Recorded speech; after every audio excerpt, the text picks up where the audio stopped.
welcome to Reptile Fight Club. My name is Justin Juliner, and will be your host this evening. With me, as always, Rob Stone. How you doing? I'm doing great. Excited to be here.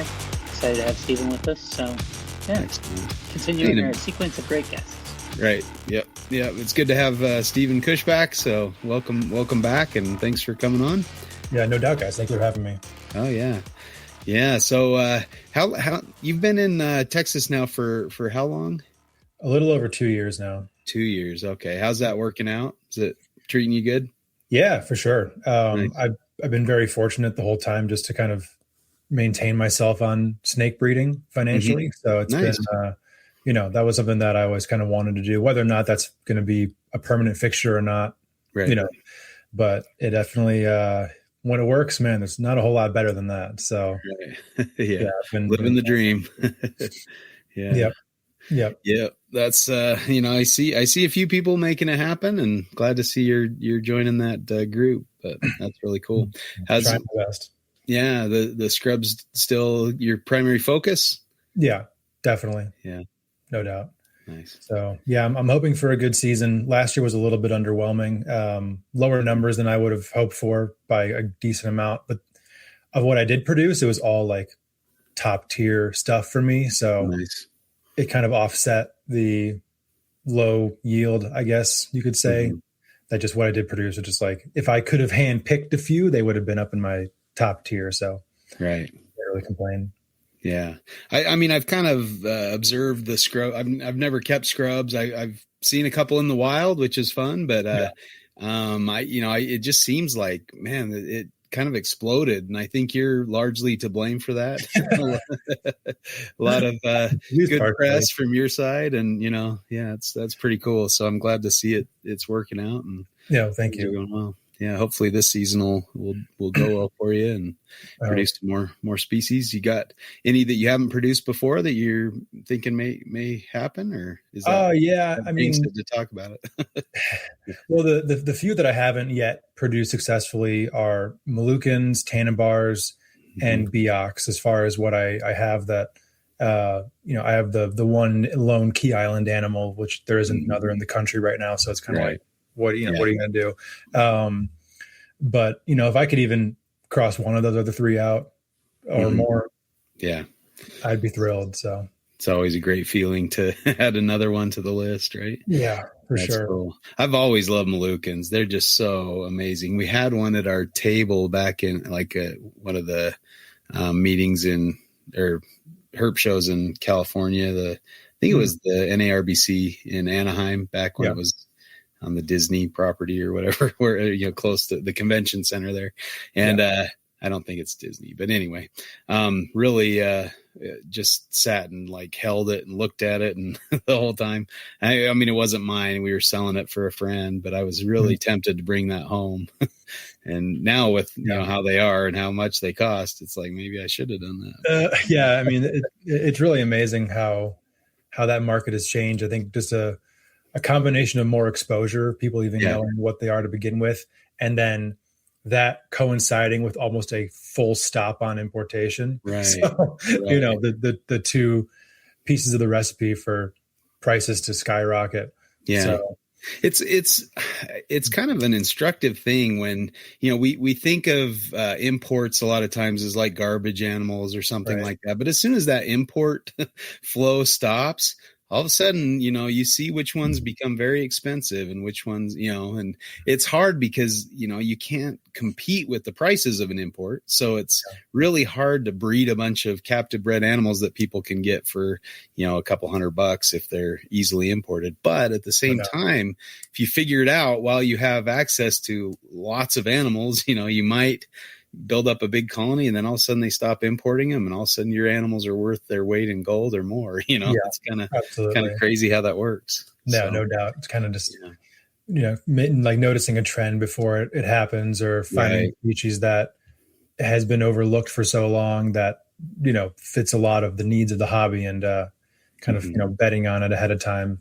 So there's been example after example of that, of, just the right person had the right group that they had put work into getting together. And then all of a sudden it's like, oh, hey, I'm the only source now. Cool. Yeah. So. Right. Yeah, you think about like, oh, it'd be really cool if Australia opened up and we could get animals out of Australia. But, I could see that also working against, people who have extensive Australian collections. The Sure. prices might go down quite a bit, or they're going to preferentially want stuff from, Australia. I'd probably be on that list as well, wanting, new bloodlines or new localities or whatever. So yeah, it's kind of a tricky thing. Once the flow stops too, then you're kind of stuck with what we have. And sometimes that's not a pretty picture because again, it's a little hard to establish wild caught animals. And I'm sure scrubs are no exception to that rule. Yeah. Some of them can be super difficult. A decent amount of them are pretty good as far as imports go. But then, Halmaheras have always been notorious for being kind of difficult. And then in my experience, at least the Biak scrubs are like a 90% failure rate, if not even higher. Really? So they do really, really poorly wild caught, even as babies. Like that with Halmaheras was kind of the key to success, was getting young animals in. Biaks, I've had the most success with big imports. I'm zero on babies. Huh. That's interesting. They'll be great. And then like tank in like a couple weeks. It's very sudden. Yeah, that's really interesting. Yeah. Oh, man, yeah, it's nice that you're trying to work that out and figure those things out. Hopefully, I think we've seen it this thing, a lot in the hobby as well, is once you get some captive bred offspring or the right formula for keeping them happy and healthy, or figuring out what's going on with them, then all of a sudden they become maybe relatively easy, and where before it was like an impossibility. Now, I mean, ball pythons were that way, and now they're the most commonly easily bred python in captivity, it seems. But yeah, absolutely. I think it's going to be the exact same. I mean, think about the early days of retics as far as, how aggressive they were and difficult and whatnot. And now they're, many, many generations in, and people are trying to sell them to kids and stuff like that. Not that that's a good thing, but right. Yeah. Yeah. And I guess along those same lines is, when morphs come in, that can introduce its own issues, now it's difficult to find localities, and now we have, several different species. So, you have all sorts of different crosses and hybrids and stuff like that. So yeah, that's quite the debate within the scrub python world of, there are a handful of natural morphs that will always be around. But then as far as any sort of like one-off mutations, to my knowledge, none have really hit the States yet. So, it's caused a lot of stir of whether or not that would be the beginning of the end of pure scrub localities and species and whatnot. And if all the morph people are going to now flood into scrub pythons. So I don't know. I'm not quite as concerned as some other people are, but I think it definitely is not something to overlook. So. Right. Yeah. It's something to keep in mind. And I mean, I guess, hopefully we've learned our lesson with these other things, and there are people out there. Right. But yeah, sometimes it's the people who want that easy money, or, hey, it's a lot easier to sell a morph than it is a normal for some reason. But what do you do? That's where we're at. So, and yes, it is. Yeah. For better or worse. Sticking on the Biak scrubs for a second, I've always been surprised, and I'm wondering if you have had any insight into this, why with the live reptile infrastructure being so strong in Biak, why they've been so rare on the ground in general for the last 2 decades. What a great question. The best intel I could give you is that I've heard that collectors are afraid of them. That's about all I can tell you. Wow. Because, and I had the same thought. I'm like, this makes absolutely no sense. Why the island where most green tree pythons are coming from are the least, or amongst the least scrub pythons coming from. And there's no reason for me to think that any scrub python is anything other than a least concerned species in the wild. So beats me. What also confuses me too is that they're so opposite of each other, where green tree python, Biak green trees are the aggressive, good feeding, well established, establishing well, they get big, and Biak scrubs are like the opposite. They're the most timid. They do the worst in captivity. They seem to be the most prone to stress, generally seem a little bit smaller. It's quite the anomaly to me. Wow. Yeah, that's really interesting. Yeah, fair enough. And I hadn't I mean, they were just other than what David Means pair that then got shifted around. I don't know if I'd ever even really seen any. So the idea that even small isn't helping, or in fact seems to be making it worse, is all the more intriguing. Yeah, that's, man, I always hope. I've probably had 4 or 5 that I acquired as neonates, and yeah, they all, like, they would eat right away, they would seem great, and then all of a sudden, just for no apparent reason, would just take a really hard turn. Whether I had some get really bad blisters, I had one prolapse, like a chondro, and I'm like, I've never had this happen with a scrub before. So stuff like that, just weird stuff. That the older animals, I feel like it was a matter of, do they get established on food rather than just some weird thing happen. But I've had that too. So yeah, they're just, I don't know. It's very, very tricky. Yeah, super interesting. Well, I appreciate the insight into it. Yeah. And you said you do have a pair that you're going to give a go this year? Yeah, you may see them running around behind the right side of my screen. Okay. They were up there, and yep, there's the male poking his head up. So yeah, that's cool. Yeah. I mean, do they it seem like they're a separate species in Biak? I mean, I would assume, just based on one, the way that the green tree pythons were split, and then 2, just physical observation of them. They're very different than many other, all the other scrub pythons. To me, at least, I find them the most similar to halmaheras in lots of different ways, which is interesting considering that they're very close to the northern scrub pythons, or the Wamena look kind of phenotype scrub python. They're kind of like right in between those two, even though halmahera's all the way over here, and like, bar necks are in between them. So yeah. It would be nice to see kind of an update on the, phylogeographic nature of the scrub complex, and what kind of thoughts are out there. I mean, it seems like in Australia, that's where kind of my interests lie for the most part. But you do get a split of the far north Queensland ones look to be more like the southern scrubs, and the ones down Cairns area, or the Kinghorny, specifically. Gotta love that scientific name. Always makes Rob giggle. But there's got to be some split there, and I think Daniel Natusch refers to the ones up in the Lockerbie as like Amosthenia. So yeah, I feel like at this point it's pretty well accepted amongst Australian scrub people that it's separate. Those are Amethysina up there. Yeah. And there does, like looking on INAT or, ALA or something, there does look to be a break where, you stop seeing the northern kind. Yeah. I'm not good enough at identifying scrubs to pick out the subtleties, but maybe someday. From what I've seen, it does seem like there's some pretty significant differences. Right. Yeah. Physiologically a little bit. And then also the color and pattern, at least on some animals I've seen captive, colors on the ones up there, kind of like oranges that you never see on goldens, horny. Right. They're really nice looking. Yeah. I saw one, it was like almost like a honey color. It was so beautiful. Yeah. That came from up further north, but I didn't get to see them while I was up there. So I need to go back and check those out at some point, but no doubt. Yeah. Very cool.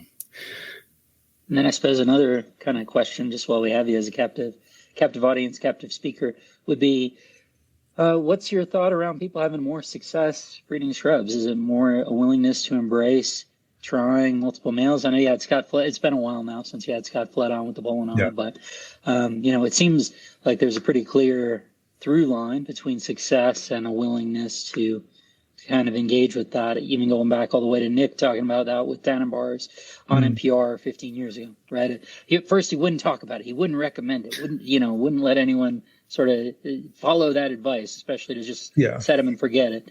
But I mean, that does seem pretty helpful. Is that something that you're routinely doing? Is it not? Are you seeing success with or without doing that? Yeah, I am not doing it at all. Interesting. I've tried a couple of times with the Moluccans, and nothing was any different. This year I have not. Well, I have a couple of females that I've moved males around to just on account of the original male not getting the job done. I'm not trying to discount the idea. Obviously, was for Scott, it's working. I don't understand the practicality. Like how does it make sense? I can't really put that, because you can understand with species that naturally dimorphic species is where, to me, it makes the most sense, right? Where if you have small males and big female, I've seen it with Candoia biberni australis, the small, where there's tiny males and a big female. And I put 5 males in with this singular female, and the first male starts courting, trying to go. She's showing receptive activity, and he's worn himself out. And he goes off and sits in the corner, and another one just jumps right in next. Yeah, literally, it's just this sequential sort of behavior. It's, as you say, it's weird with bull and I that are more or less the same size, and it's not like they're gonna, getting them to lock up is not the problem. Right. So it's, I don't know. It's interesting, right? Yeah. Like I want to understand from the biology of the female, what is the difference? Unless it's the, function of induced ovulation, right? If you go back to Eugene talking about tigers and needing to copulate 90 times in a 36-hour period or something like that, and where it's that multiple males, you're getting into a capacity to do that where you couldn't with a singular male, right? Where they can only do X number of times. But I mean, to your point, right, all of this should reflect a natural ecology or population ecology where, like, there are, multiple males engaging in the wild, which probably seems right in the Bolinite context, I would imagine, in the sense of being relatively isolated areas that probably see that activity. And it's so hard to say, like in Ari's decade plus of research, he's only ever seen one male. Right. So, which is so weird. And you'd think if it was something that was, some sort of natural tendency of theirs akin to anacondas or diamond pythons or whatever it may be, that there would be more males. So, like what are the chances of 2 bolins finding each other, nonetheless, multiple males finding one individual female at the same time? Right. If something's working, doesn't matter why it's working. I want to understand why it makes a difference. I know Chuck had 2 males when he bred his Halmaheras, and I think one was missexed or something. He thought he had a trio, but then it turned out to be 2 males, and he had them all co-housed like for the year, and all of a sudden, the 2 were hanging out, and then the other 2 were hanging out, and he's like, why does only one female get gravid? Found out he had 2 males. So I don't know if that was one of the reasons he had success with Halmaheras. But it's hard to say. But it definitely is very interesting. My 2 clutches, albeit were very low kind of success rate, were just 1-to-1. So, and I think the fertility issues had more to do with heat than anything else. Right. Especially one female, I just think I had her too hot throughout the process. But I'm always kind of trying to experiment and tinker with things. I have a friend who he got a pair of Moluccans as a pair, put them together. They were in fact 2 males. One immediately attacked the other, and it succumbed to its wounds a few days later. Wow. So I'm like, man, I would be sick if I've spent 5, 6, 7 years getting this male and he's perfect, and all of a sudden another male just kills him. Right. Yeah. Like, scrubs have fucking gnarly teeth, and they're not big snakes. So like if you imagine a scrub bite, the scrub, the tooth to body ratio does not favor the body in that instance. So right. Yeah, I've even seen that. I had my female wound up killing a male on a feed bite when I had taken him out and reintroduced him, and she had the heck out of him and stuff. So I can relate. I understand.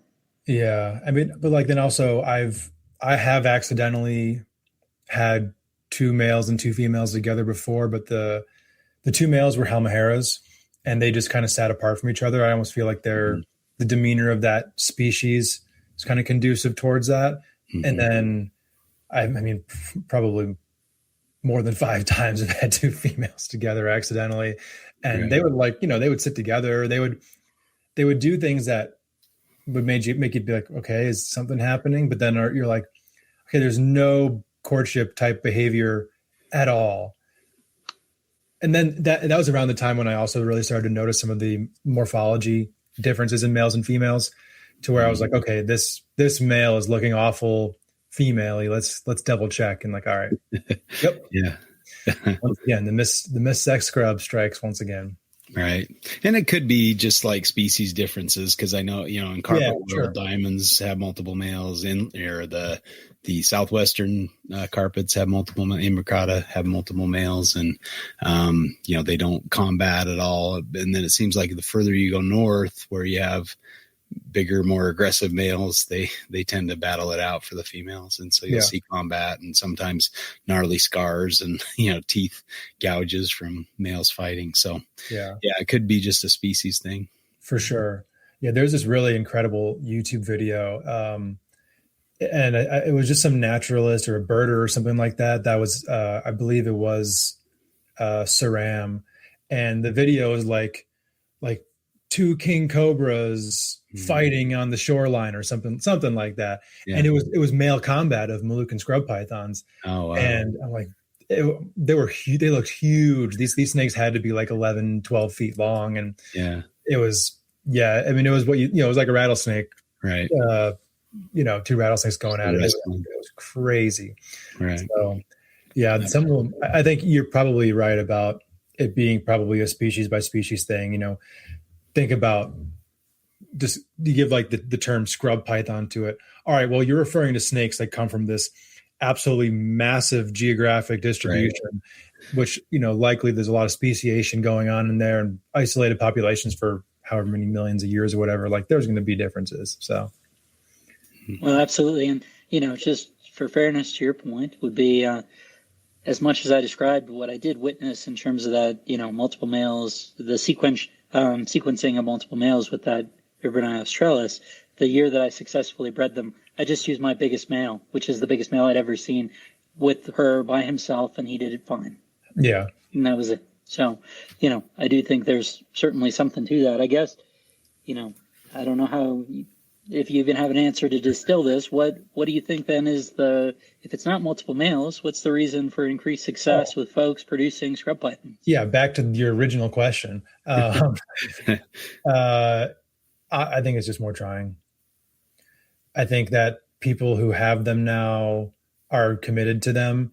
And I think it's for the longest time, it was person would acquire a large scrub collection, sell whole collection over here, buy whole collection back in whatever parts remain, sell whole collection again, or people would buy a little group, raise them like a Burm or a retic. They would die young from being power fed, and then discouragement sets in and you get out of it.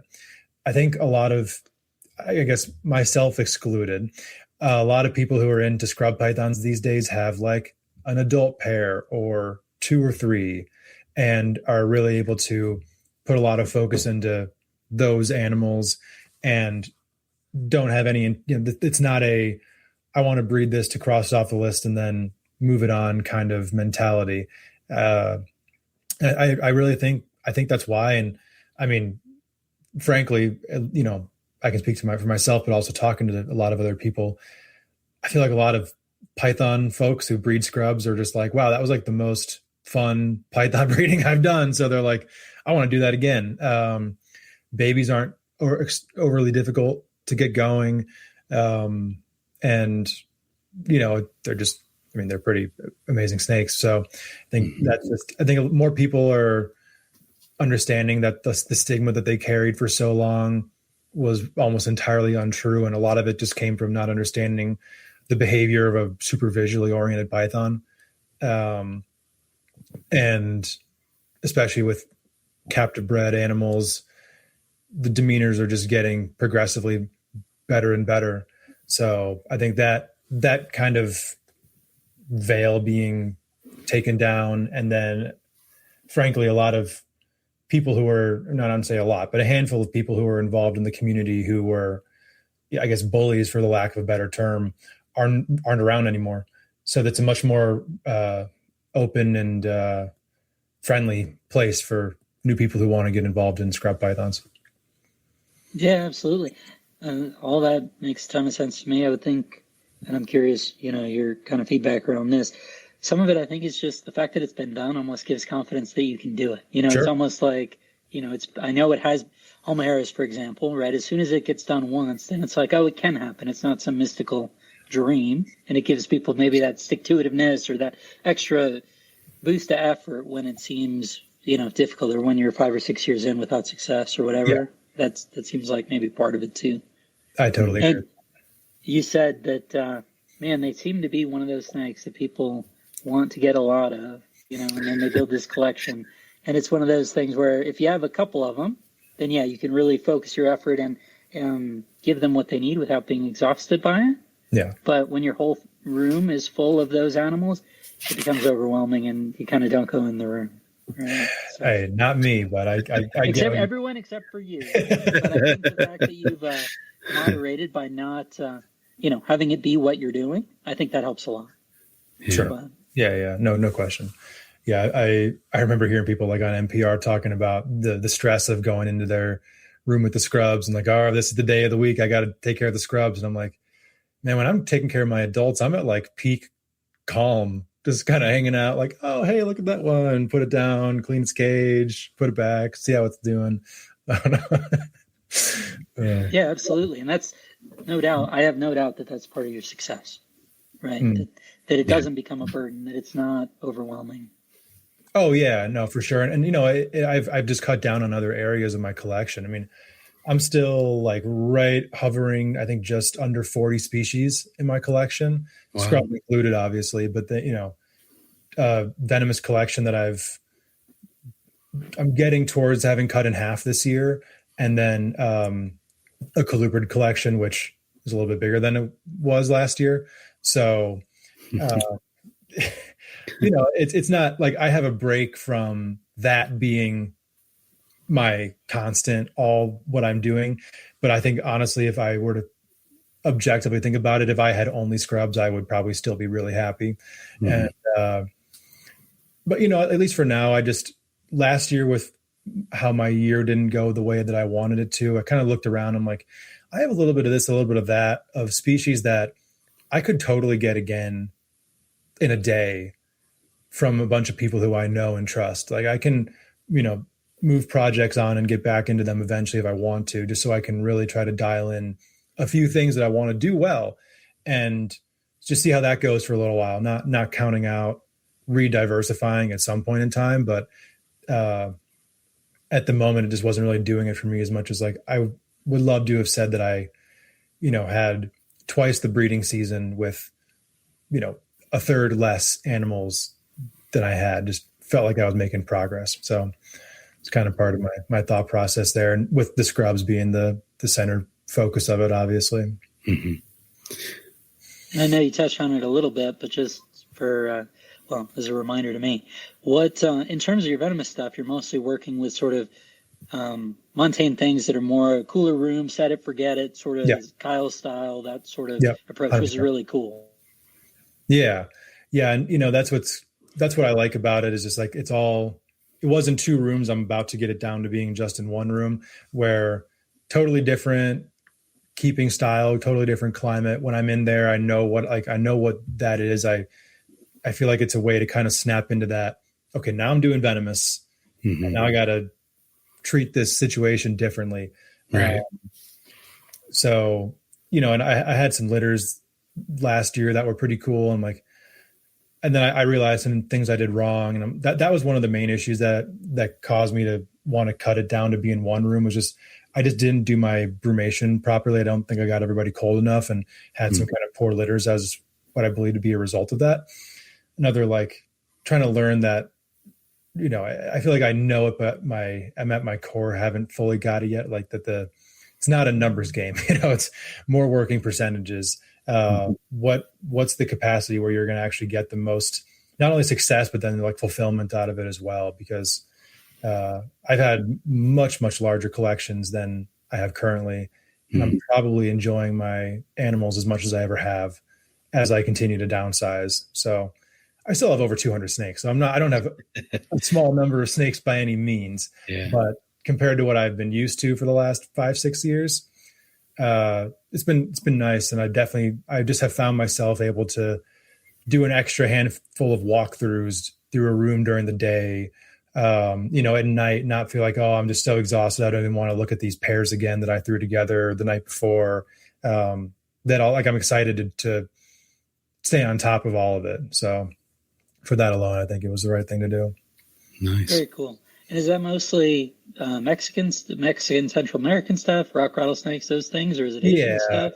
Almost exclusively, Mexican, Southwest U.S. montanes, a bunch of different localities of Calabari, Willardi, Silas, and Amabilis, Polystictus, Marulus, Achilles, all that, Armstrong eye, Campbell, that type of stuff, cool. Blacktails. And then I have a couple of the Bothriechis palm vipers. I have a trio of Marchi, and then I have a trio of Lateralis that are actually kind of somebody's going to be taking them soon. And I had 3 pairs of Mangshan vipers last time we spoke, and now I have 1 pair of Mangshan vipers. So my only old world, only kind of species that doesn't fully, it fits the montane mold, but doesn't fit the small little snake mold. Not quite so small. No, but because I was going to sell all of them, and then I had listed them all, and I was just kind of thinking about it, like, I don't know if I want to do. Let's just start with getting down to 1 pair. I can sell them again. I can sell them later if I want to, but I don't want to regret selling all of my Mangshans. So I have 1 pair, and I'm definitely happy that I held on to them. Mm-hmm. That's cool. They're such an amazing, beautiful species, but they are large. How big are yours? Yeah. My male's about 6 feet, female 6.5 feet. Yeah, they're big, and they're like substantially. Yeah, they're 9 years old. They're full grown adults, so they're big. Yeah. What's keeping your attention the most in the Venice room? What's your kind of favorite one to work with? Oh man.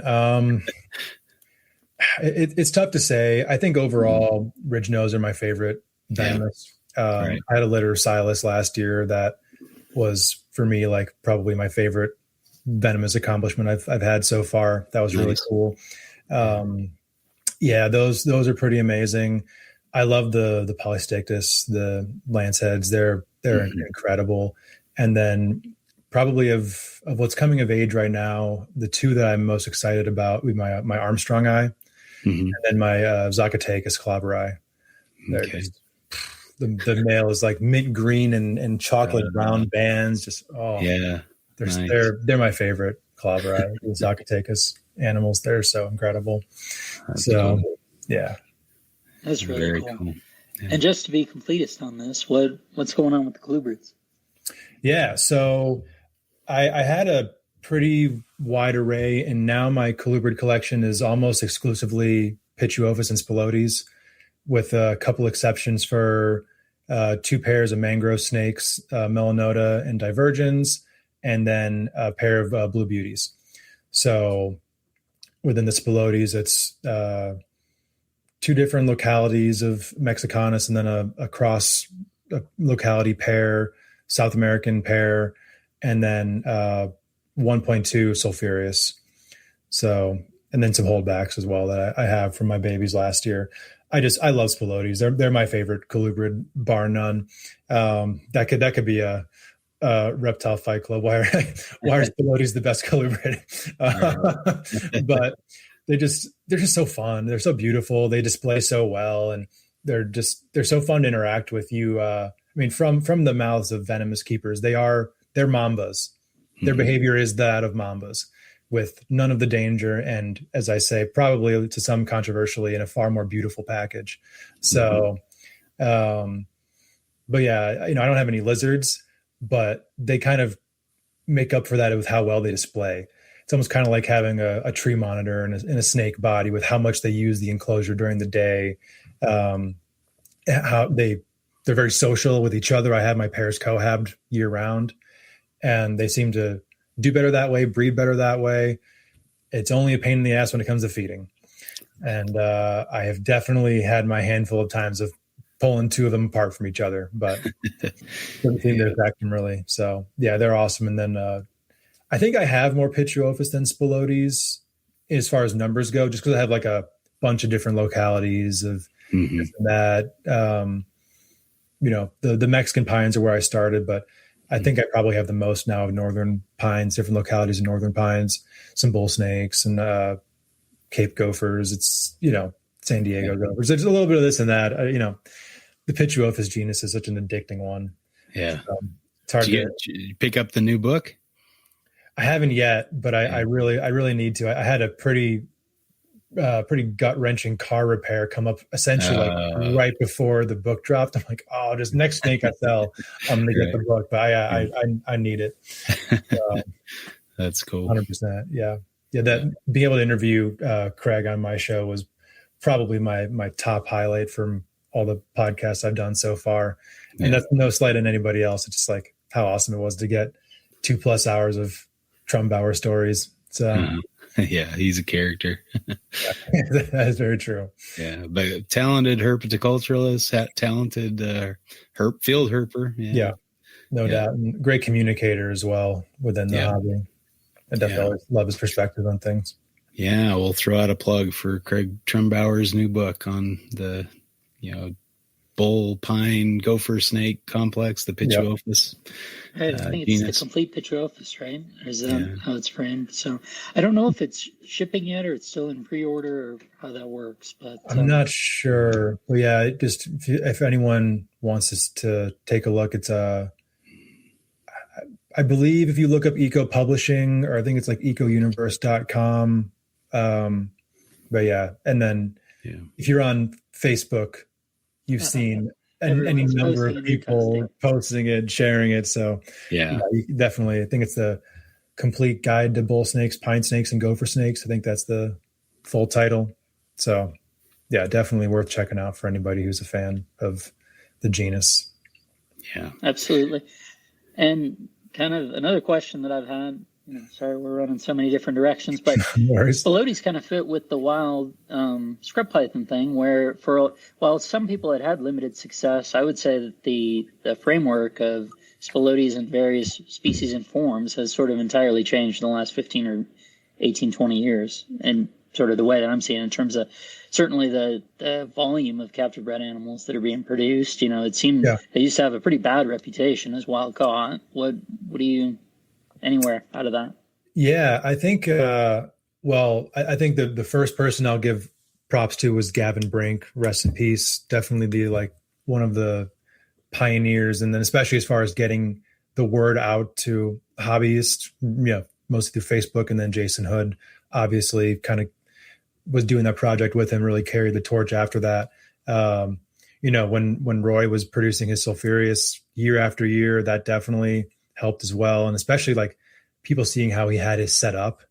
I think that did a lot to bring more eyes to Spilotes of, not only these big, impressive, beautiful snakes, but like, look at this giant zoo exhibit that this guy has built for his trio of adults and anyone can do that.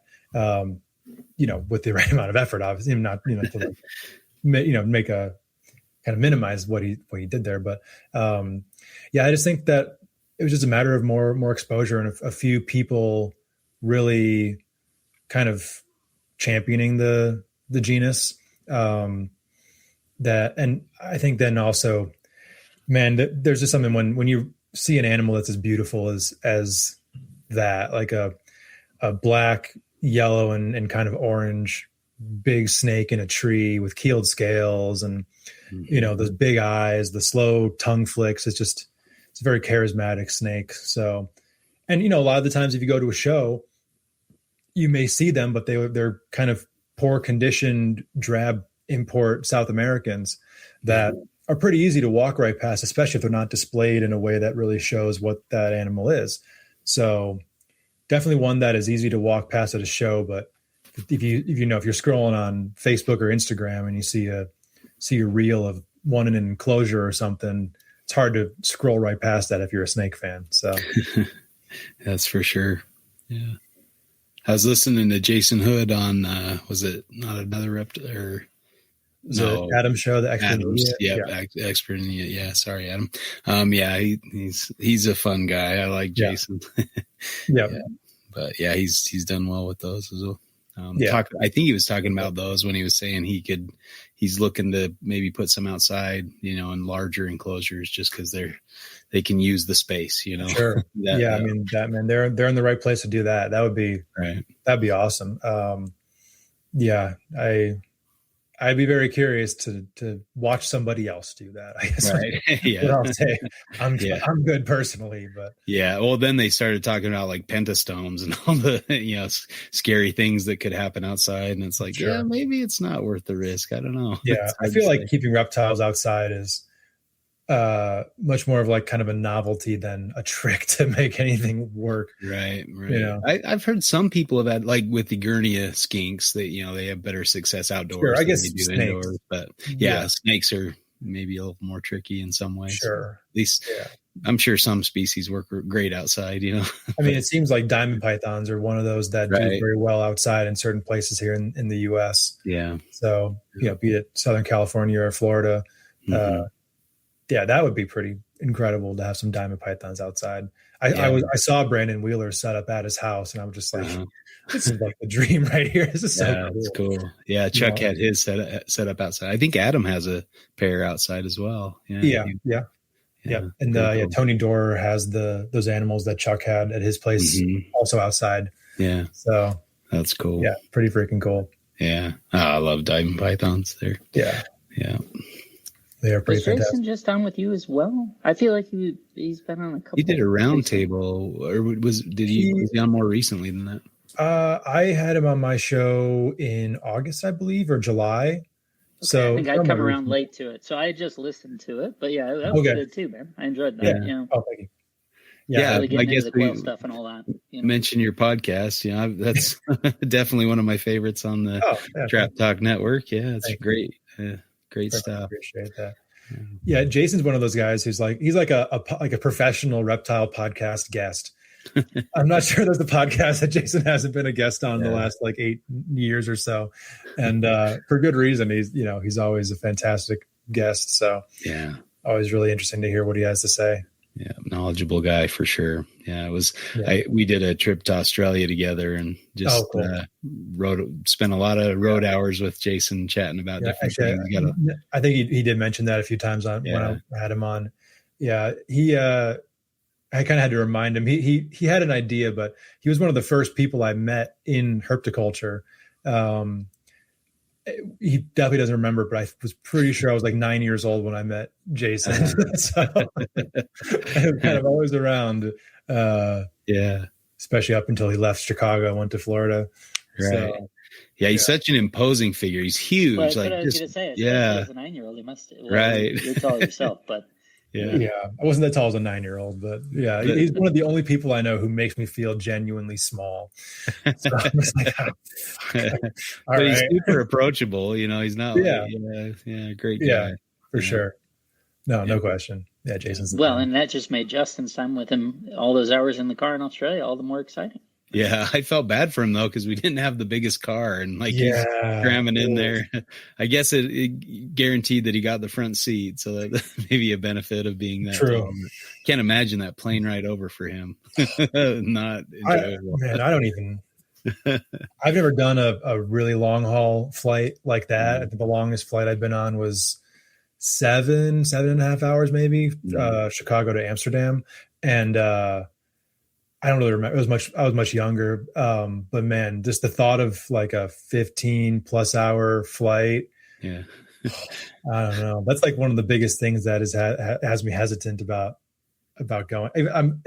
I'd push through it, but I'm like, oh my gosh, that would be terrible. I think it would be terrible. It feels like it would be terrible, but who knows? I might get in trouble for saying this, but it's probably like childbirth where it's really horrible at the time, but then you forget all about it and you just remember all the great things that are a result of that.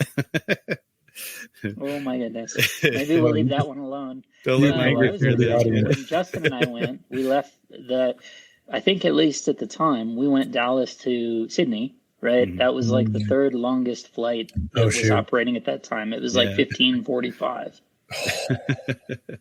Yeah. The nice thing is you can get up, walk around. There you have snacks in the back, go eat a Tim Tam or something. It's totally fine. Yeah, it's no big deal.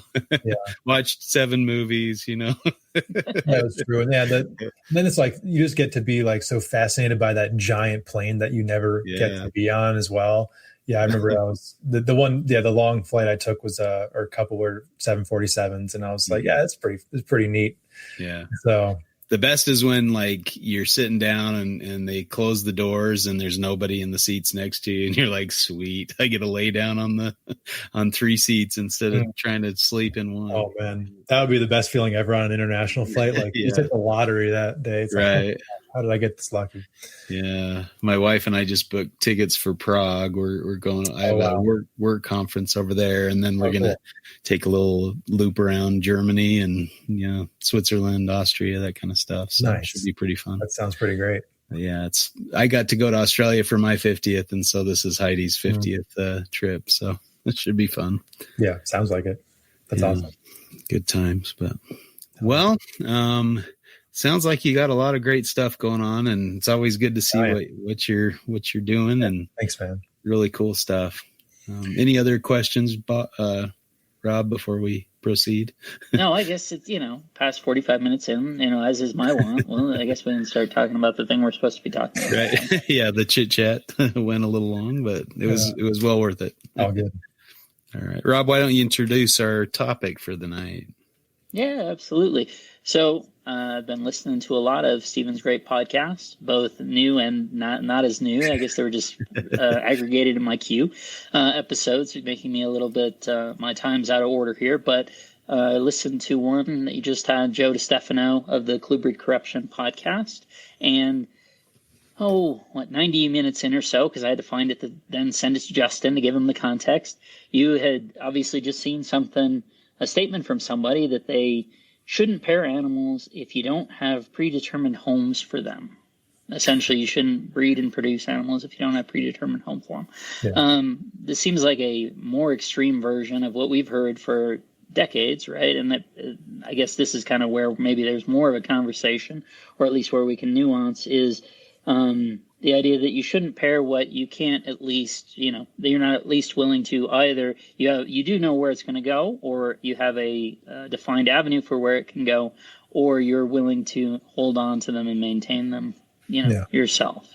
So I guess maybe that's a little bit more fair version, although I'm interested to hear we can take the extreme view, because I don't doubt that was being put out there, but that's surprising to me. That's a very extreme position.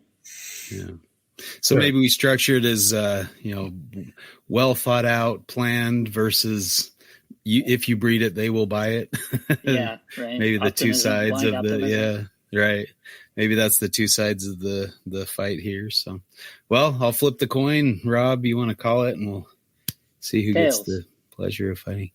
It is heads, but I will have you do the fighting tonight. So I'm a little out of it, but I got beat up good in water polo today. All right, Stephen, we want to call that one? And Heads. It is tails. So I guess Rob gets to pick which side he wants to fight. Sure, but I'm interested mostly Stephen said it with great aplomb on the show, and I'm mostly interested in him fighting the side that he wants, and want to get in, engage the other side for the conversation. But no, I'm curious to go whichever way you prefer, and then so we're just breaking all the rules and protocols tonight, huh? This is what I always do. To be honest, mine is basically that. So, with the new framing, I'll take the side of being very selective about pairing. Mm-hmm. Okay. All right. Well, are you going to chuck him, Rob? I will still chuck you. So okay. Go ahead, so you get to go first. All right. I think that the main thing to really consider when you look at this conversation of pairing animals, planning your breeding, look at a site like Morph Market of how many tens of thousands of ads there are out there at any given point in time. there's an overabundance of animals in the hobby. There's just, there's no two ways about it. You can look at it from the perspective of, well, okay, these are a lot of ball pythons or a lot of crested geckos or a lot of whatever it may be. But then at the end of the day, there are only so many keepers out there that can potentially purchase and own and properly take care of all of these animals. So as a breeder, I think ultimately you have a responsibility to understand the impact that your breeding is going to have on the animals themselves. We've seen through the years mass production be almost glamorized in our industry, particularly in some of the morph trades, be it ball pythons, corn snakes, leopard geckos, cresteds, wherever you want to look at it, bearded dragons. And, unfortunately, I just think it leads to a lot of poor outcomes for the actual animals themselves. Ultimately, at the end of the day, with the main motive of said mass production being the almighty dollar. And we know how it goes in our industry when that is the primary motivating factor that leads you to make your decisions. Right. I did hear a really interesting talk at, I can't remember where it was exactly. It might have been at the Gecko Symposium at Tinley, but they were talking about, I think it was Steve Sykes was talking about the reptile market, that kind of thing with that. And he said that, when things like crested geckos or gargoyle geckos or something, they had a huge market over in South Korea. And they were just shipping like all the gargoyle geckos over to South Korea. And so they had limited animals here for sale. And so, people saw them as kind of more of a rare commodity rather than just something everybody was producing. And then all of a sudden that market either dried up or was closed down in a different way.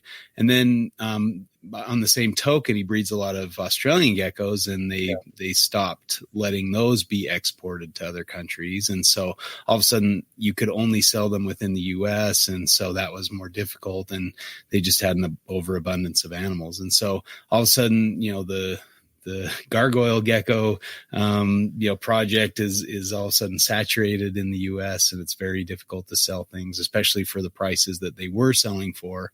So you really kind of have to have your finger on the pulse. And if you're just producing for production's sake, rather than understanding those factors and kind of keeping an eye on foreign markets or whatever, you really got to be kind of careful. I think that's something that I'd never thought about. Like, these people who are producing a ton of them, they export most of their stuff. And so that's why you don't see them selling things at shows or so, they still do, but they're not selling a lot of their stuff. So I just thought I'd mention that. Yeah, no doubt.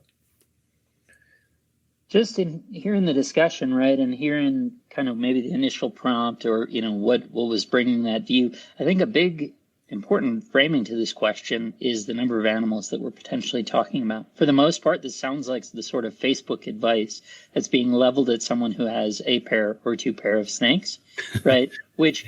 Truth be told, there are probably, mechanisms to absorb that volume that do exist, right? They may or may not have the connections with the wholesalers and things. They probably don't have those connections, but it probably isn't out of their means in this globalized, the globalized internet. They can probably find a home, not necessarily a good home, not necessarily a productive life, depends what it is, maybe even, as you hit on a little bit, the idea that they might wind up being food for something else, right? And we've normalized it's fine to feed rodents, fine to feed birds, functionally reptiles, to other things. But for most of us, we have a hard time feeding captive bred reptiles to other reptiles. So I guess just in thinking about it, right, that framing is important. If that advice is intended for that person with a pair or two, I certainly understand the point, right? And if they're just sort of generic, whatever pet animals of whatever, there probably isn't the impetus or need to have them. Simultaneously, there's probably the market could absorb those animals without great impact. The more important person that they probably need to be talking to, as what you're saying, is someone who has a large collection and potentially could produce a lot of animals, and really run into then the challenge of the ability to hold on and manage and feed those things.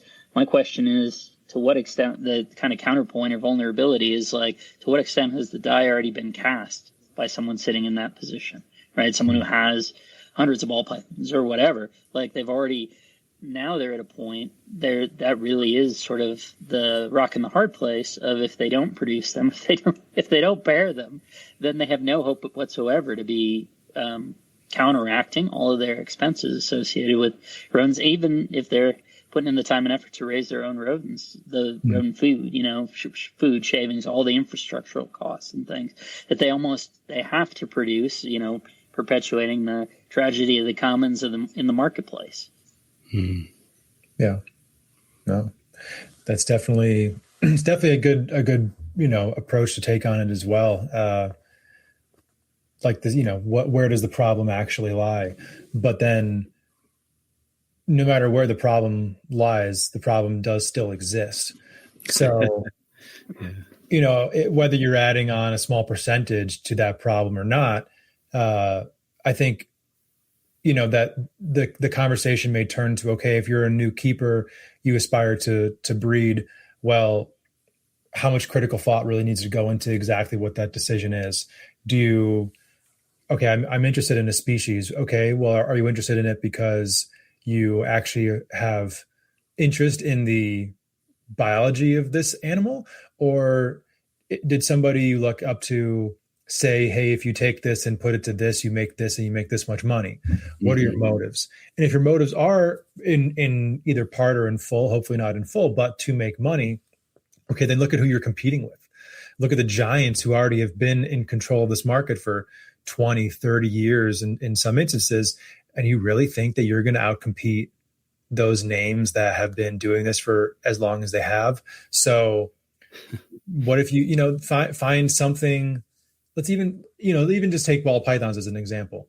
If you really like ball pythons, but you look at the market, you see where it's at, why not look for something like Angolan pythons, a very underrepresented species that are very similar, but different in some pretty amazing ways than ball pythons, and are available sometimes and not available at other times. There are probably enough people out there that don't even know what an Angolan python is. So what role are you playing in herpetoculture as a whole?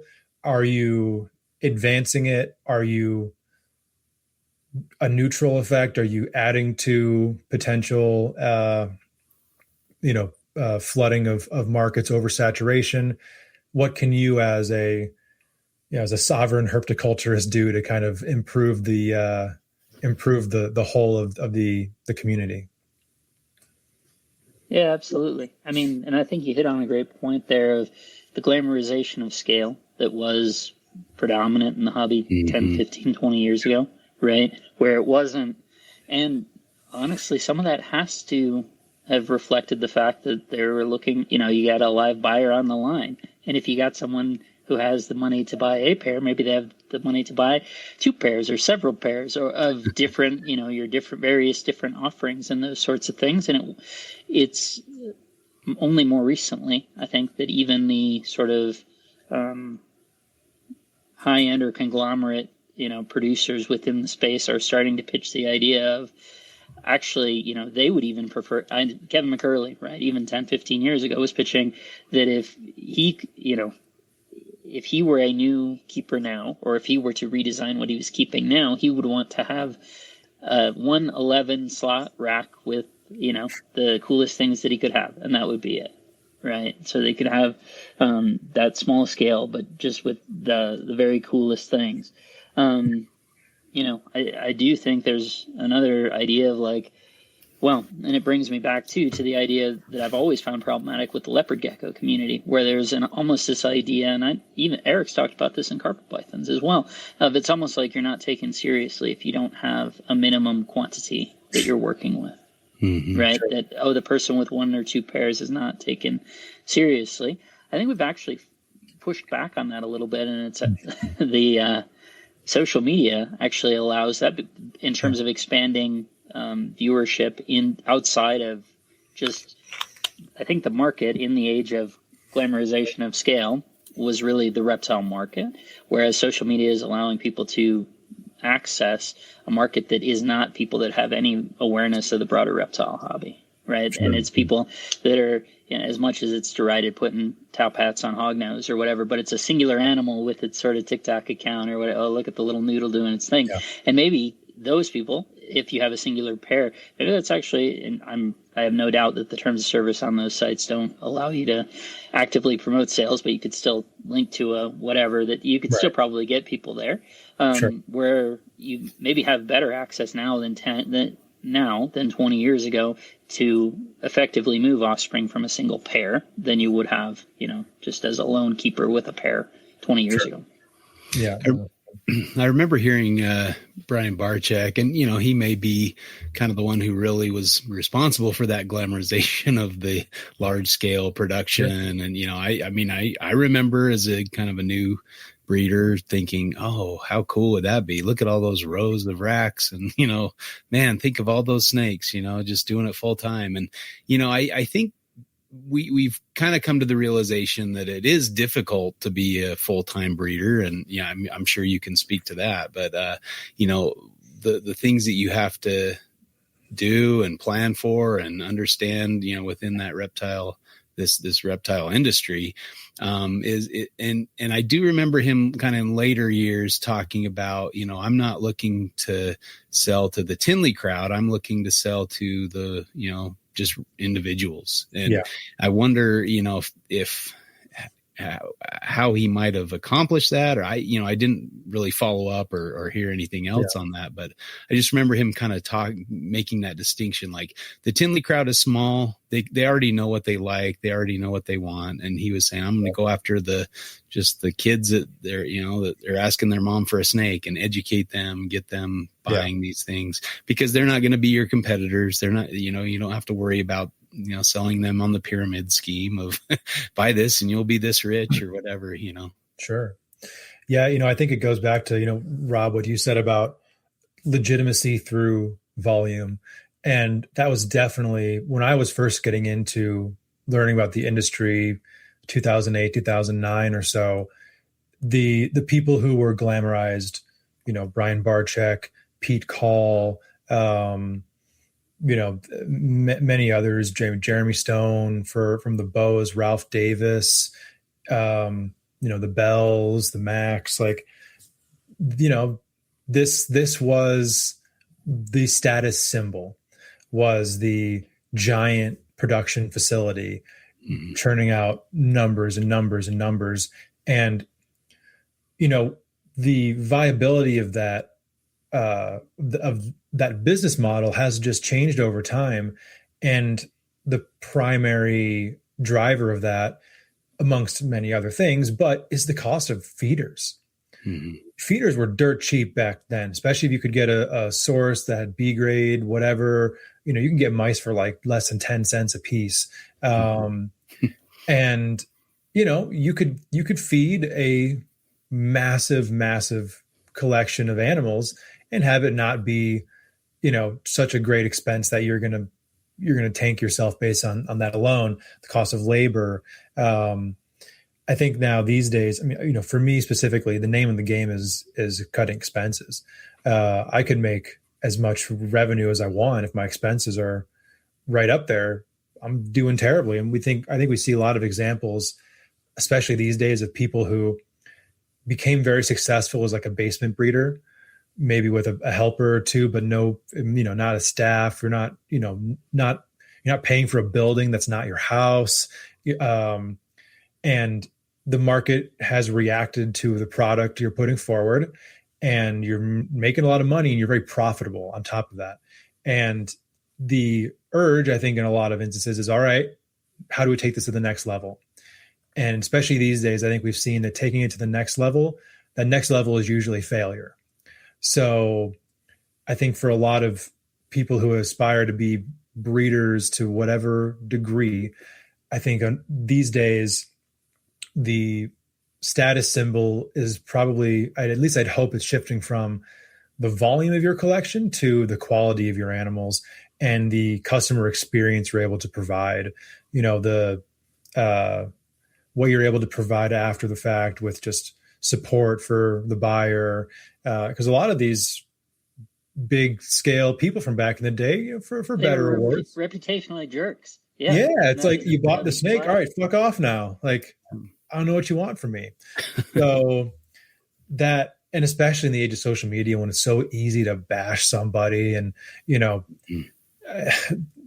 there have been situations as of late that have just driven me crazy. And not only that, it's so easy to bash somebody, people bash for their own benefit, for attention, for views, for, Right.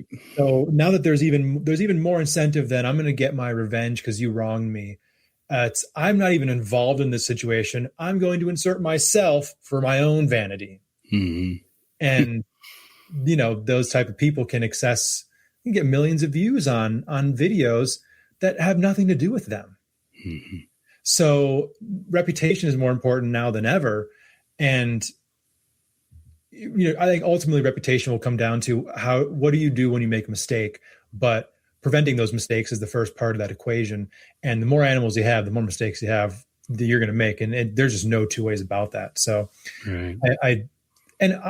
Ultimately it's for the better, for the sake of the hobby. I believe that, no giant scale, I can't see another large scale production facility just popping up. Right. Well, really unlikely at this point. Because of your background and experience, I'm curious too on, you mentioned the feeders and it seems like it could be a huge cash cow. Like, why don't we see more rodent breeders? Is it just a difficult industry? Like, it's just wears you down? Yeah, honestly, I think a lot of that comes down to it's dirty.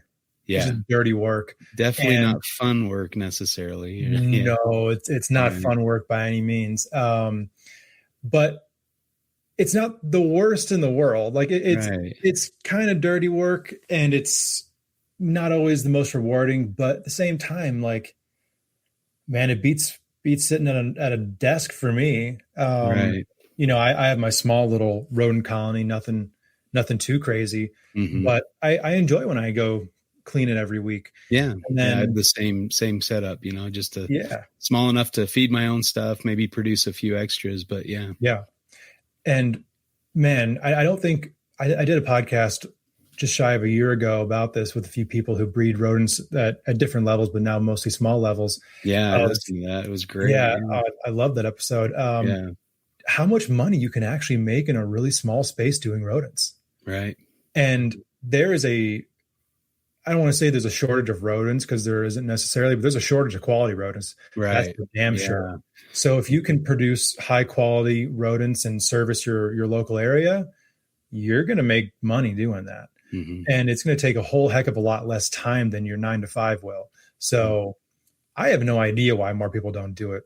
Honestly, making $50,000 a year off of rats or mice or whatever is very far from a full-time job. Right. You have to be on top of it. If you're taking a vacation, you got to have somebody who's going to be watching it over. It's not, not like the snake crew. You can just kind of leave them, give them some water, leave them be for a little bit. Even though with like Freedom Breeder racks and ARS racks, like that's kind of the reason why the company Freedom Breeder is called Freedom Breeder, is because it gives you the freedom to go on vacation. Right. That's where the name came from. You fill that feeder all the way up. You either have your automatic system or you fill your bucket all the way up. You can theoretically leave for a little while, and they have everything they need. Kind of, I guess, minus nothing goes wrong. Right. As long as like a flood doesn't happen. Right. Like that. Yeah. So, I truly have no idea why more people don't do it. I think it might just be a matter of some people speaking about it publicly in a matter that is a little bit exaggerated, how terrible and awful this is. And it's so dirty and just disgusting. It's like, man, I'd much rather do that than work at a dog kennel. Right. Like there's probably infinitely dirtier animal jobs you can do. Work on a farm with hogs or cows. Like, compared to rats and mice, like people in lab coats do this stuff in universities and at pharmaceutical companies. Like, this is not that dirty when it comes to animals. Is it dirtier than your ball python rack? Sure. But when it comes to animal husbandry, this is on the low end. So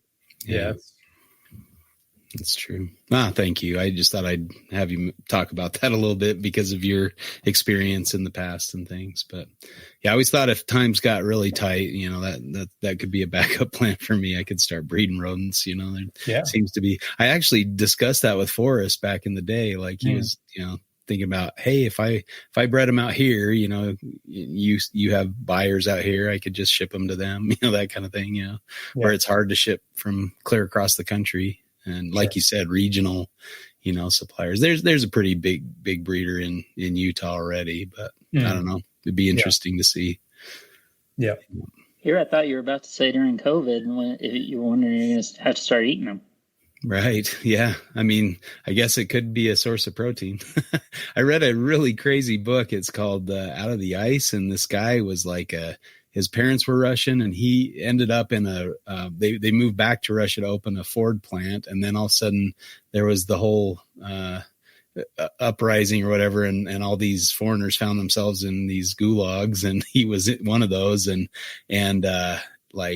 he discovered that rats were pretty good protein source, and they tasted pretty dang good. He said he still remembers how wonderful a rat tasted because he hadn't had protein for, any meat for a long time. And he offered it to his fellow prisoners, and they would rather die than eat a rodent. I'm like, morons, like eat the meat. Who cares? Yeah, for real. Got to watch Nick Mutton eat a frozen thawed rat that they grilled up at one of the carpet fests to drum up a little donations. It's pretty hilarious. Gotta hit your protein one way or another. Yeah, exactly. Yeah. I think as long as you pull out, you just want to clean it pretty well. I think is the only thing. But yeah. Well, and I guess so my question, right, recognizing that I think one of these sides is a little bit stronger than the other, what sort of affirmative, helpful advice can we give? Because it does bum me out. I don't really go to reptile shows at this point, but when I do go and I see somebody sitting there with a bunch of ball pythons that would have been nice a decade ago, and that's all they have, and no one's stopping to talk. Even the other ball python people aren't stopping and looking at what they're doing. What have you thought about? Strategies, advice, anything that we can offer is sort of an idea, an olive branch. Because the bummer to me is that's got to be really dispiriting. I mean, you can see it on the face; it's dispiriting. Sure, and they're probably going to be, I think, in the same way that what I alluded to with the leopard gecko folks, where you're not serious unless you're running, 15 pairs of them. Well, that's hundreds of babies, and you're talking about people just starting, and now they've got hundreds that they're trying to move, and there's no marketplace. Talk about, not a flooded marketplace, right, for those. And they're that much less tolerant and harder to keep and maintain yourself than snakes in terms of the work that's required. Like, what's the advice for those so we don't lose those folks to the hobby, right? So they can transition, transitioning away from your failed breeding venture. What's your advice on that? Yeah, that's really tough. And I think, it really depends on why they got into that to begin with. So if you're looking at, discouraged ball python breeder who's been doing it for a few years and realizes this is not what they signed up for. And not necessarily to pick on ball pythons. Let's go ball python, crested gecko, whatever, any of the staple pet species. I think for anybody who it really was just like, hey, I had a friend who was like, hey, I'm making so much money doing this. It's not that hard. You should do it too. I think it's better that the hobby loses that person, honestly. And, not in like a way of trying to be exclusionary of those type of people, but this hobby has shown over and over again that if the love of the animals and the passion for what you're doing isn't at the center, you have a shelf life, whether, one way or another, you have a shelf life. So I think this kind of mean as that might sound, especially if somebody's already kind of feeling dejected, it's like, this might just not be for you. But if that person genuinely was like super excited about being a part of the industry, and maybe they just got into ball pythons because this is they're you're the kind of personality type where you are more of a follower, not to use that as like a pejorative, but just where, hey, these people seem cool, I want to do what they're doing. I think you kind of have to like strip back to the core what your motivation was to get started in the first place, and let that kind of be what steers the ship to find something that truly does interest you, instead of having just followed the pack on an idea. Try a little bit of this, try a little bit of that. In an ideal scenario, find someone to you locally who has a collection. Hey, I'll clean cages for you for free. I just want to get experience hands-on with the animals, or whatever it may be. Slowing down, not having it be a rush of, all right, I'm going to be a breeder in 3 years or whatever. It's like, wow, that's a great way to not be a breeder in 3 years. So, and then what does that even mean to be a breeder? Is it somebody who's producing animals that they're not even able to sell? Is it somebody who has one pair of some kind of oddball species that isn't really being worked with frequently, that you got people lining up to get your offspring when they happen? Well, who's more of a breeder of the last two I described? Who's providing towards the common good of herpetoculture more? Breeder one might have 200 babies a year, and breeder two may have 15. But if breeder one is not able to sell those 200 babies, then that's kind of a net negative on the industry overall. So I think people really in this hobby kind of thrive when they find something that they can kind of put their stamp on and really stand behind. And I think that also coincides with finding a species or a genus or whatever that you're just super passionate about. And it takes a while to find that. That's not something you can just come to overnight. I got lucky that I kind of found my version of that young in like life overall. Like I was 16 when I got my first scrub python, but I've been keeping snakes for 7 years by then, and I'd never had a scrub python before. So, I'd have to imagine that most people by the time they're 7 years into this hobby don't have this crystal clear vision of what their future is going to look like. And frankly, you shouldn't, because if you do by then, you probably weren't thinking hard enough. You were probably just following trends and not expanding your horizons enough to understand.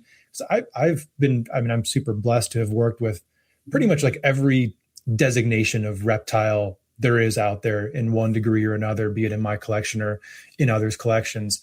So I have a pretty good idea of what I like at this point. Right. From, geckos, small lizards, big monitors, crocodilians, every type of snake you could think of, venomous, non-venomous, etc. And, I'm fascinated by them all, but I definitely have found the few things that I'm the most passionate about. Took quite a while, but it was really fun to get there. Like, don't lose that sense of fun with it. That might be the at the center of it all, is just let it be fun. Yeah. If it's not fun, what the hell are you doing? Right. And I think that tear back the layers until you can build back up to that. Yeah, I think that's a great point, that people are in a rush to be a big breeder instead of figuring out what they love first. And you see it all the time where people buy up, a pair of everything. It's like everything under the rainbow. And then they realize real fast, okay, this isn't for me. And they turn around and sell it. Oh, this isn't for me. And then it just looks like they're all wishy-washy, trying to build a business like that. It just, you almost need to get that out of your system first. And then say, okay, I'm focused on these. I'm going to start offering babies or whatever and get people excited and pumped up about them. I think that's a smart way to go about it. And, find out what you are passionate about first. And on that note, if you got to go through your Noah's Ark phase, which many of us do, okay, here's a new species I want to work with. Get one or get a pair. Don't get 10 of them. Right. Start slow. If you find like this, I'm obsessed with whatever this is, there's going to be more out there. Right. There are very, very few, if any, species in this hobby that you'll only have like one shot ever at getting.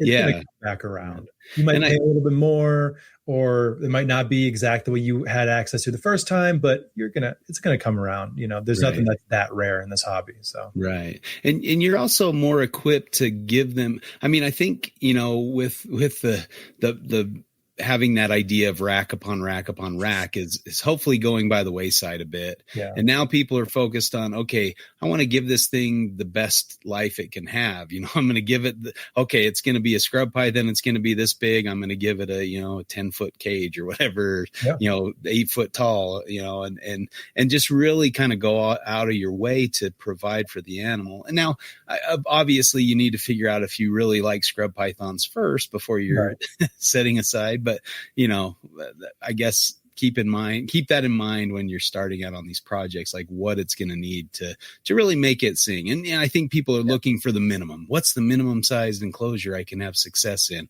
I think we need to flip that on its head and say, you know, what would make this animal happy, or, you know, how can I best provide for this animal? And I think there is a movement towards that where more people are considering that. But I think that's if you're going through your Noah's Ark phase, at least give the animals that you're experiencing a good home while you have them, and that will help you too, because you'll get to experience them. Like, say, okay, well, I got a sand boa and it's always buried in the sand and I never see it, so I'm not that excited about it. Or, oh, I love this sand boa because I can see its little head poking out and it's like a little, you know, attack from below sandworm or something. It really excites me. You know, maybe that's your thing, who knows? But so, you know, you never know until you kind of give it that chance. But if you're keeping it on paper in a rack system and you never see it, how do you truly know if you like it or not? You know, if you get it out once a week to, you know, maybe handle it or something. Yeah, 100%. No, that's a great point. Yeah, no question. Yeah. Well, Rob, any final words, or have we kind of made some points, or we have anything left to discuss? No, I think this is really good. You know, I do think, unfortunately, it is sort of a common problem. I understand where, you know, the prompt had come from, right? Certainly I understand the place that it's coming from. And I do think it's most instructive in the context of folks that either, you know, mostly, hopefully it's gone away, but the sort of the glamorization of scale that we talked about is where it's the biggest issue. And then where you got folks now that are sitting on a lot of stuff and having a difficult time with that. And I think you're right, Stephen, that the answer is to wind down as much as you can, you know, without, you know, obviously I guess the hard part, right, is navigating that. Often is making sure people kind of, especially if they've committed to, or emotionally committed to sort of downsizing, that they do that in an ethical way, right? And that they don't just sort of check out on it and then let things get. That's how the whole, you know, the entire industry, the hobby, however you want to frame it, gets into trouble, is when people just sort of check out and walk away. And then we see that stuff, you know, and unfortunately it seems like we've seen that even more recently with sort of the pitch of the idea, you know, the grand vision or whatever, that folks could do this. And then we see, you know, it doesn't look good in the news when there's, you know, oh, we came upon this house with 100 dead snakes, or a freezer full of 100 dead snakes, or whatever. That's so, you know, if folks are in that spot, that it's important to remain true to your ethics. These are living creatures, and be truthful and honest with them. Yeah. And I guess maybe to round out the topic, kind of go speak a little bit maybe on the actual kind of thing that prompted all of this. You know, I think the idea that you shouldn't breed anything until you already know that all of your babies can be sold is quite ridiculous. I don't think too many people are going to have much to say to oppose that, aside from just a strictly ideological argument.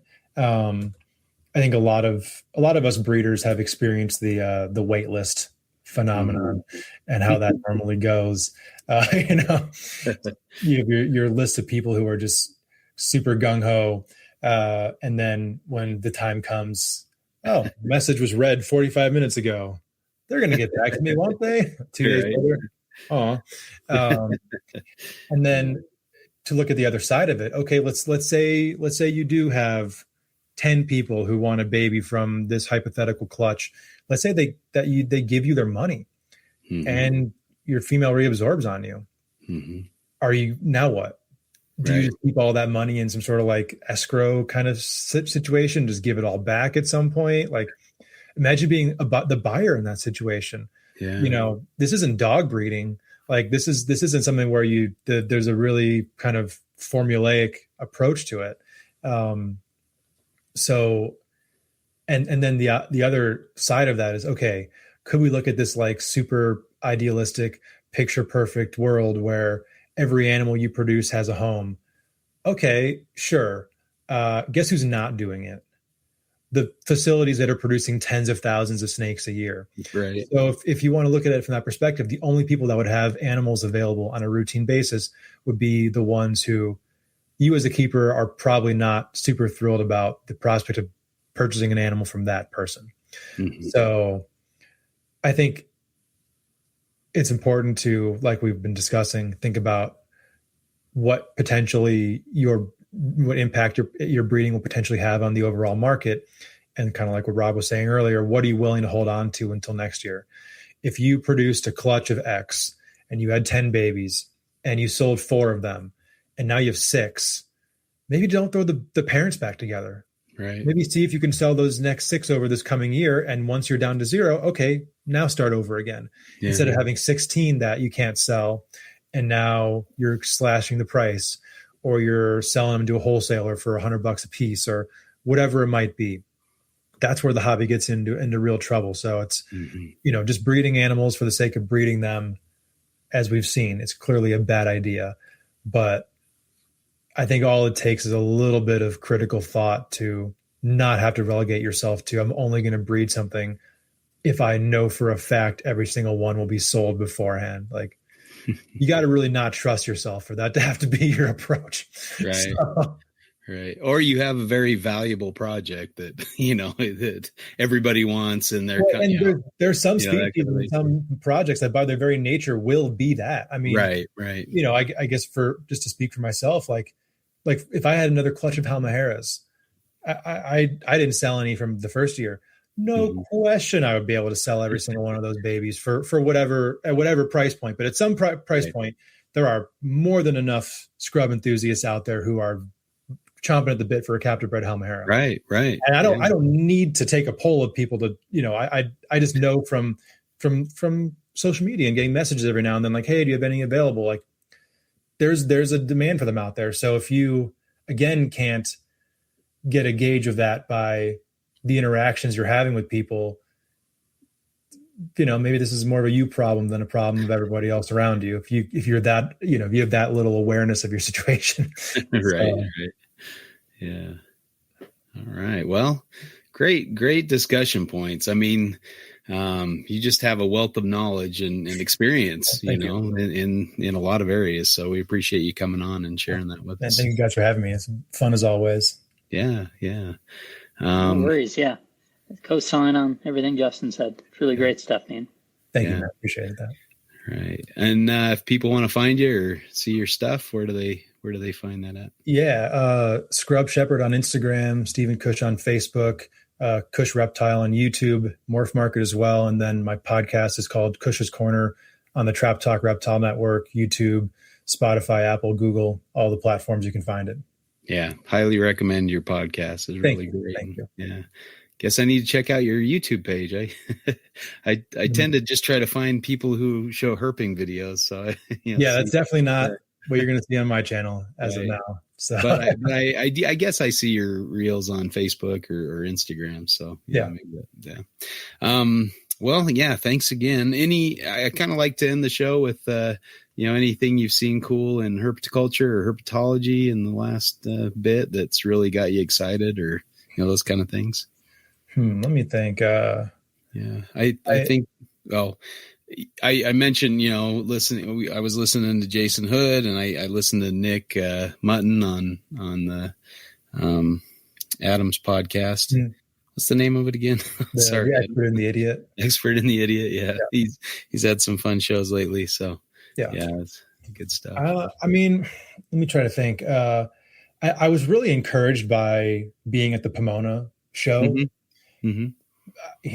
Aside from like a show like Daytona, probably the best species diversity I've ever seen in a reptile show. Oh, nice. That's great. It was awesome. And from what I understand, that was very intentional on Rami's part for that to be the case. But, I mean, there were there were sun gazers at the show. Oh, wow. Like that, that's not an animal that most herpetoculturists have seen in person. Right. Period. So be able to see that, and they weren't for sale, obviously, but to see an animal like that at a reptile show is pretty incredible. Right. There's a lot of cool colubrids. There are a lot of cool, like Sanzinia, West Indian boas. There was a Madagascar ground boa at the show, species that most people like, whoa, why is that Dumeril so orange? Like, well, I'll tell you why. Just some captive bred green tree pythons, more scrub pythons than I've ever seen at a show before, both wild caught and captive bred. It was really encouraging to see how much diversity was present at that show. And I think it is indicative of and on my show in particular, I've been pretty critical of reptile shows over the last couple of years. And I'm not saying that has anything to do with me, but I don't think that my sentiment is something that I solely possess. Right. I think it's a lot of people feel this way about reptile shows, that there's way too many of them and they're way too cookie cutter. So the promoters who are not just resting on their laurels of, this is the brand that I've built and everyone should know who I am. I'm such and such. This is this show. They're putting a lot of effort into promoting themselves the way that you're supposed to promote your business in this day and age with social media and whatnot, and then curating their vendor list. So where it's not 80% ball pythons and crested geckos, and then every now and then you get a table with boa morphs. Right. And, even we're now even to the point where like a leopard gecko table is like a rarity at some of these kind of like monocrop reptile shows, so to speak. Right. But so to see all the variety at that show was really, really encouraging. I mean, Daytona was the same way, but Daytona's always Daytona. Right. That's the diversity show. It kind of, I feel like it always really has been. So as far as like breeding, we're kind of in that time of year where there's not a whole lot of cool stuff being born in January and February. But I don't like really go deep into social media rabbit holes on reptiles. So like I'll see stuff that like my friends are doing that are cool, but I can definitely miss something that happens right in front of my face just because I'm not scrolling far enough for it, or that my whole feed is taken up by like Chicago Bears posts or something like that. Right. Yeah. But I mean, I think that I feel like also generally speaking, the kind of doomsday fears of the market has been crashing or whatever, I feel like that's kind of past us a little bit. I feel like I don't hear that quite as much anymore. And it was inevitable after the COVID boom that there was going to be a pretty major correction. And now I think everyone's realizing that the market didn't crash. Certain aspects of the market crashed, and you just happened to be in the one that got oversaturated. The whole time when ball pythons were falling by like 40% a year, nobody could keep green tree pythons in stock.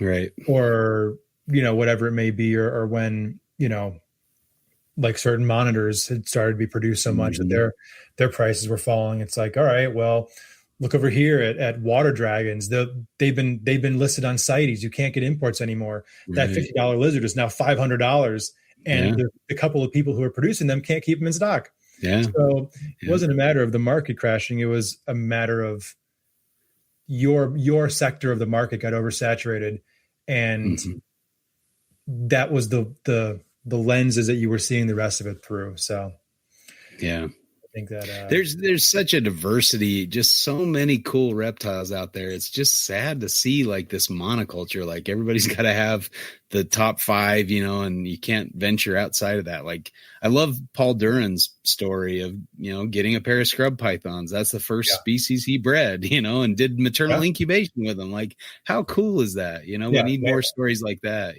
and I guess it's probably a factor of there's so many around, like, your neighbor, oh, I'm giving up a snake. Do you want it? It's a boa or a ball python or whatever commonly available species are out there. But so, no doubt.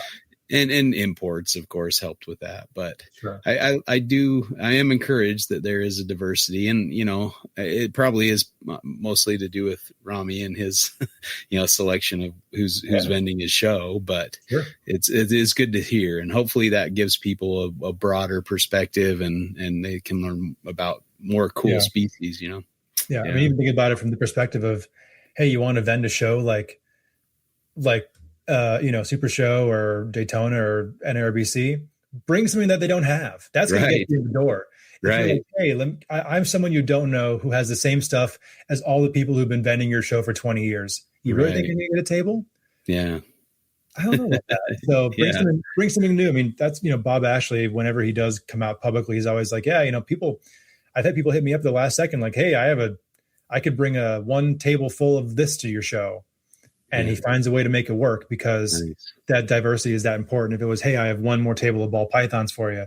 Yeah. Can't imagine that message is getting responded to. So and there's nothing more depressing than not knowing when one table ends and the other begins, because it's the same displays, the same species, the same, Yeah, it's like, that's another topic altogether of the reptile show display. I'm not a fan of the typical reptile show display. I think it's a poor design. Yeah. Yeah. No, I've always made my own. Like, they look, the earlier models looked a little ghetto, but they served their purpose and they were unique at least, Sure. Yeah. No question. Cool. Well, great again to have you on, and thanks for your insights. We'll thank Eric and Owen and the NPR crew for hosting us, and we'll check you out next time for Reptile Fight Club.